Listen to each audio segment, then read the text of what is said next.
ED-CID की पूछताछ के बीच अभिषेक बैनर्जी ने मांगी विदेश जाने की इजाजत, लेकिन हाईकोर्ट ने तुरंत सुनवाई से कर दिया साफ इनकार।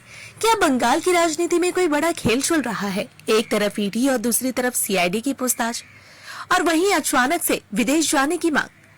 आखिर अभिषेक बैनर्जी को इतनी जल्दबाजी क्यों है? क्या यह सिर्फ आंखों की इलाज का मामला है या इसके पीछे कोई और वजह भी है? और जब उन्होंने हाईकोर्ट से तुरंत सुनवाई की गुहार लगाई तो अदालत ने साफ मना क्यों कर दिया?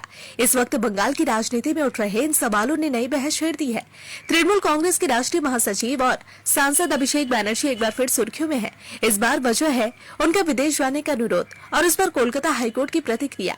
जानकारी के अनुसार अभिषेक बैनर्जी ने 7 दिनों के लिए विदेश जाने की अनुमति मांगी थी और साथ ही अपने मामले की तत्काल सुनवाई की भी अपील की थी, लेकिन बुधवार को कोलकाता हाईकोर्ट ने उनकी इस मांग को स्वीकार करने से इनकार कर दिया।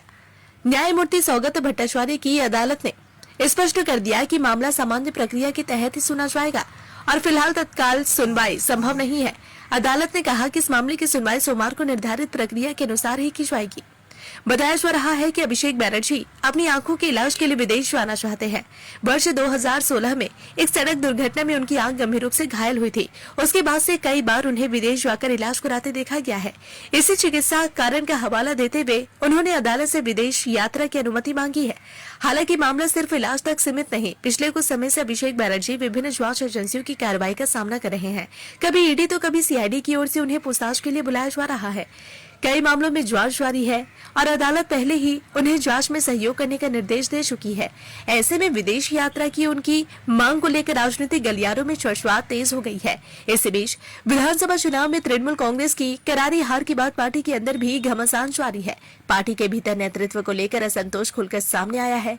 हाल ही में न्यू टाउन के एक होटल में आयोजित एक बैठक में बागी खेमे ने अलग राष्ट्रीय कार्य समिति गठित करने का दावा किया। वहीं अभिषेक बैनर्जी और ममता बनर्जी की भूमिका को लेकर भी सवाल उठाए गए। राजनीतिक विश्लेषकों का मानना है कि ऐसे समय में जब एक तरफ कानूनी चुनौतियां हैं और दूसरी तरफ पार्टी के भीतर सियासी संकट गहराता दिख रहा है, तब अभिषेक बैनर्जी का विदेश जाने का आवेदन स्वाभाविक रूप से चर्चा का विषय बन गया है। फिलहाल सभी की नजर सोमवार पर टिकी है, जब हाईकोर्ट में इस मामले की सुनवाई होगी। अदालत क्या फैसला देती है? क्या अभिषेक बैनर्जी को विदेश जाने की अनुमति मिलती है या नहीं, और इसका बंगाल की राजनीति पर क्या असर पड़ता है, यह देखना बेहद दिलचस्प होगा। फिलहाल इतना तय है कि अभिषेक बैनर्जी की विदेश यात्रा का मामला अब कानूनी और राजनीतिक दोनों मोर्चों पर चर्चा का बड़ा विषय बन चुका है। अगर आप अपने बिजनेस, शॉप, कंपनी या सर्विस को ज्यादा कस्टमर तक पहुंचाना चाहते हैं एडवर्टीजमेंट के जरिए, तो आप न्यूज टैग इंडिया और हालाती बंगाल से कांटेक्ट करें। फोन नंबर 9831060581 या फिर 8240148182 पर कॉल करें।